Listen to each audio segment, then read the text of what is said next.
Junta-se agora a nós Luís Bernardino e também Rui Henrique Santos. Muito boa tarde aos dois. Olá, são especialistas em relações internacionais. Rui, começo por si, por esta última declaração de Donald Trump. O que é que parece que vai acontecer nas próximas horas? Faltam 8 horas e 45 minutos para terminar o prazo. Parece que o republicano vai voltar atrás naquilo que disse ou parece mesmo que vai terminar com a civilização do Irão? E já agora, como é que isso como é é que possível? acontece isso? Exatamente. Olá, boa tarde a ambos. E também ao Francisco, obviamente. Eu creio que nós caímos muitas vezes no erro de dar atenção ao que Donald Trump diz.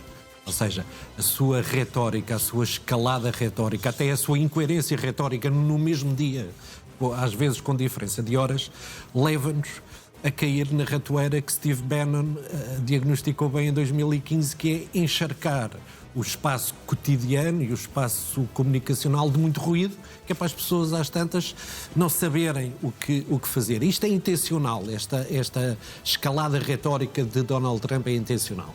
Mas é para um discurso interno ou mesmo não, para repara, um discurso faz parte de uma tática negocial onde ele julga que tem resultados benéficos. O que, verificando depois de um ponto de vista empírico, não tem. Não teve na Groenlândia, não teve nas negociações com a Rússia, teve em certa parte nas negociações com a União Europeia devido à fraqueza e à fragilidade da União Europeia e também não teve resultados quanto à China. Agora, aquilo que é importante é deixarmos de dar menos atenção ao que ele diz e mais atenção ao que ele faz.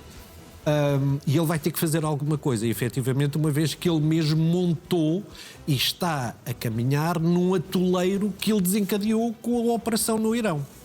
Mas isto leva-nos a uma segunda dimensão de análise e aqui é que eu julgo que, e concordo curiosamente com Donald Trump, que podemos estar a verificar aqui um momento histórico.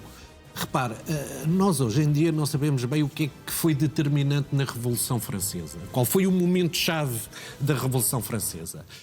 Discute-se muito ainda qual foi o momento-chave da erosão completa da União Soviética.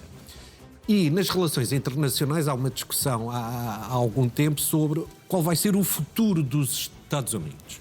E eu creio que possivelmente este mandato de Donald Trump vai determinar o que é que vai acontecer e que há duas hipóteses, que são duas explicações fundamentais em relações internacionais. Uma delas, do pai das modernas teorias das relações internacionais, o Kenneth Waltz, que dizia que os Estados Unidos são tão fortes que podem continuar a cometer os disparates e as políticas mais idiotas do mundo. É uma hipótese. A outra hipótese, de um autor recente, que eu recomendo que as pessoas acompanhem, que é o Seva Gonitsky, que diz que aquilo que os Estados Unidos estão a fazer é a caminhar para uma espécie de suicídio hegemónico. Em qual é que acredita? Neste momento não temos ainda indicadores, uma vez que o mandato está mais ou menos no início, não é? Não temos indicadores. Agora, ao longo da história, o que eu julgo que existem mais evidências é que os Estados Unidos têm tantas capacidades, os seus aliados necessitam tanto os Estados Unidos que vão continuar a deixar que os Estados Unidos façam o que lhes apetece. Repare que Mark Carney, ainda há meses, dizia que a ordem internacional acabou. Mas, no entanto, continuamos com relacionamento, continuamos com necessidade que os Estados Unidos venham muitas vezes em nosso, europeu, ajuda e em nosso auxílio. Portanto, neste momento eu julgo que mais do que esta questão do Irão, o que está em cima da mesa é o futuro do relacionamento dos Estados Unidos com inimigos, com rivais, mas simultaneamente com aquilo que eram considerados de antes como aliados. E, professor, olhando para todas estas contradições ao longo do último mês, em que ponto é que parece que estamos? Donald Trump chegou a um ponto em que já não existe retorno possível e vai ter de passar das ameaças dos ultimatos às ações? E vai ser já esta noite? Bem, a retórica tem vindo também crescendo, também com altos e baixos, em momentos com mensagens até um bocadinho descredíveis, não é? E esta retórica final, ou esta retórica de extinguir uma civilização, é algo que atinge um patamar um bocadinho próximo daquilo que nós pensamos não ser possível. E, portanto, é uma retórica, é uma mensagem. Eu penso que há aqui um significado não direto de destruir uma civilização, mas, de certa forma, marcar uma fase de um conflito que pode, de certa forma, agravar-se e que pode, de certa forma, trazer consequências diretas para o Irão. Esta é uma mensagem típica do Trump. Ele coloca normalmente prazos curtos, objetivos muito definidos, situações muito graves, com uma retórica também muito beligerante e muito direta relativamente àquilo que é as suas consequências. E, portanto, o que nós estamos aqui a assistir é precisamente esse momento. É um momento alto desta narrativa que tem vindo em crescendo e que, de certa forma, se por um lado não vai fazer nada, ou seja, se por um lado não vai atuar, vai fragilizar a sua imagem internacional, vai fragilizar a imagem dos Estados Unidos, e se por outro lado tem uma ação militar que vai, nesta consequência, irá escalar o conflito para dimensões que nós não conseguimos saber. Mas já agora, o que é que seria mais benéfico para Donald Trump? Realmente realizar ataques como nunca antes vistos no Irão esta noite, depois dos sucessivos ultimatos, ou parar por aqui e tentar entrar mesmo numa via negocial com o inimigo? O que é que seria mais benéfico internamente para o eleitorado? Bem, neste momento, acho que se o Irão aceitasse as condições dos Estados Unidos, seria benéfico para os Estados Unidos. Seria uma forma de marcar vitória e marcar uma posição neste conflito. O próprio Irão disse que não é assim, portanto não está disponível para aceitar esta retórica, irá obviamente resistir dentro daquilo que é a sua lógica de resistência nacional. E os Estados Unidos vai aqui, até mesmo dentro dos Estados Unidos há diferentes versões e há diferentes entendimentos para esta situação. O que é que eventualmente irá acontecer no imediato? Se não for respeitado ou se não houver alteração relativamente àquilo que é o status quo na região? É possivelmente ataques cirúrgicos para uma nova campanha aérea que pode ser intensificada para alvos muito específicos em determinadas regiões. Já vimos identificar alvos civis, não é? Mas obviamente também alvos militares, e sempre numa tentativa, ou pelo menos procurando que haja uma liberdade de ação no Estreito de Hormuz. Esse penso que será no imediato aquilo que vamos assistir, não havendo uma resposta do Irão, como se prevê, irá haver uma intensificação dos ataques aéreos e daquilo que é o escalar do conflito, em proporção, não obviamente para dizimar uma civilização, não é? Isso será fruto da retórica, mas ataques cirúrgicos a determinados alvos que já deverão estar pré-planeados e que vai, de certa forma, contribuir para fragilizar ainda mais o Irão neste processo. Mas, Rui, quando Trump diz terminar com uma civilização, por muito que seja uma retórica exagerada, não deixa de ser uma promessa de um presidente que é a maior potência, seja militar, política e económica do mundo. Portanto, estas palavras vão ter de ter ações. A questão é como é que se termina com uma civilização só com o uso de uma bomba nuclear e mesmo assim pode acabar com partes de cidades do Irão, mas terminar com uma civilização só se os Estados Unidos tiverem uma arma à qual nós não temos acesso ou conhecimento. Bem, relembremos que hoje J.D. Vance em Budapeste, onde foi enfim, confraternizar com o Sr. Orbán e agradecer-lhe o facto de ser mais uma mola a emperrar o já débil tecido europeu. J.D. Vance disse que há armas que os Estados Unidos têm que não foram utilizadas.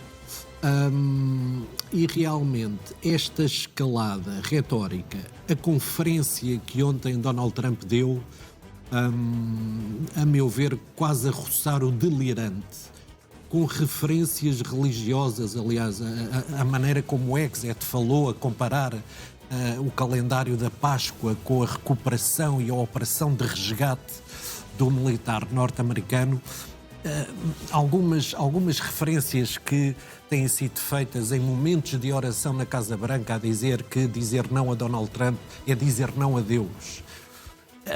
Repare, isto são tudo referências que, se nós olharmos bem para a história da política externa norte-americana e para a forma até como os Estados Unidos sempre enquadraram algumas ameaças existenciais, desde o tempo dos índios até depois ao Sr. Saddam Hussein, a componente religiosa está sempre, se quiser, somada depois ao desempenho do poder e das capacidades militares norte-americanas. Agora, este tipo de ameaça de Donald Trump, ele sabe perfeitamente que não é apenas, ou que não pode ser apenas compreendido como uma tática negocial, ou seja, existem aliados a ver isto, existem rivais a ver isto, existe a China e a Rússia a ver isto. Quando ele diz uma coisa destas, mesmo que ele não tenha ninguém ao pé dele, como ele já fez questão de sublinhar diversas vezes, que não gosta de ter pessoas que o contrariem, alguém ao ler aquilo vai ter que lhe dizer alguma coisa. Portanto, dizer que se aniquila uma civilização inteira é de um grau de, desculpe-me o termo, de chalupice retórica que não encontra igual em nenhum líder dos Estados Unidos da América e que coloca George W. Bush como um gênio ao pé de Donald Trump. Portanto, é tempo de alguém, e eu temo que na administração norte-americana neste momento não exista ninguém que funcione como uma espécie de para-choques às ambições maximalistas que Donald Trump tem. É tempo de alguém dizer a Donald Trump que tem que sinalizar um outro tipo de linguagem, tem que sinalizar um outro tipo de comportamento e possivelmente não será de bom tom num sistema internacional ele estar a dizer que vai cometer crimes de guerra e escrever que vai cometer crimes de guerra contra um adversário. Ou seja, nós estamos a arraiar neste momento uma etapa muito perigosa do ponto de vista do sistema internacional e aquilo que se assiste é apenas a paralisia quer institucional da ONU, que já nem conta, quer do ponto de vista dos aliados que Donald Trump insulta diariamente.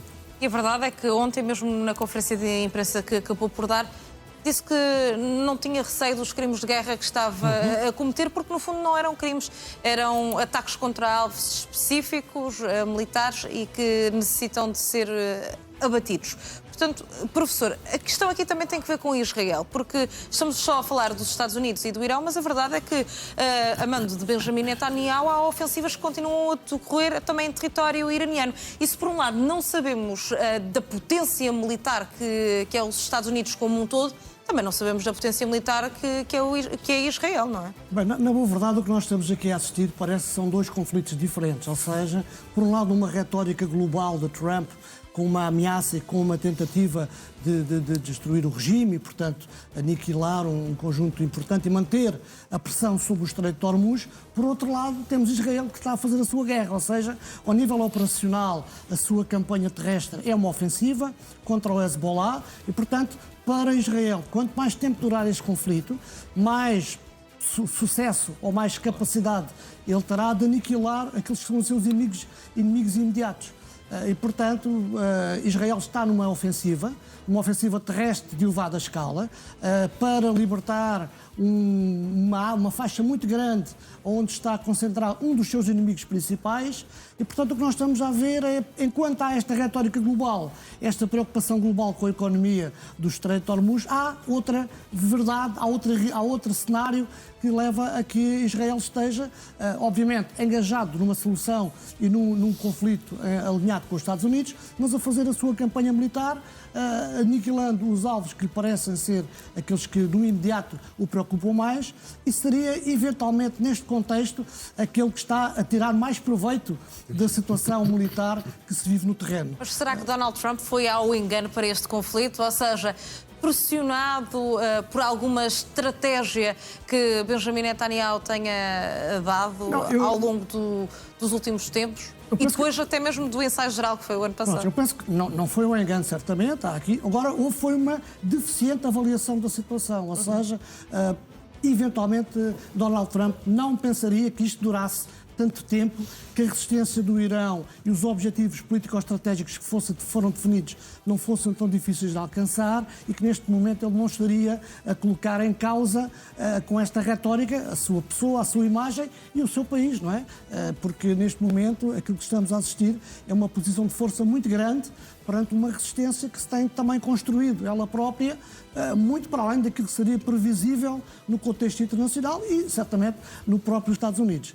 E, portanto, Israel mantém, obviamente, a sua pressão, elabora e tem o seu conflito em marcha, é uma campanha militar operacional com objetivos claros, e depois participa, então, nesta guerra de nível político-estratégico que já se sabe que vai ser imensamente difícil, que é derrubar o regime, que é alterar significativamente aquilo que é a ordem interna no Estado.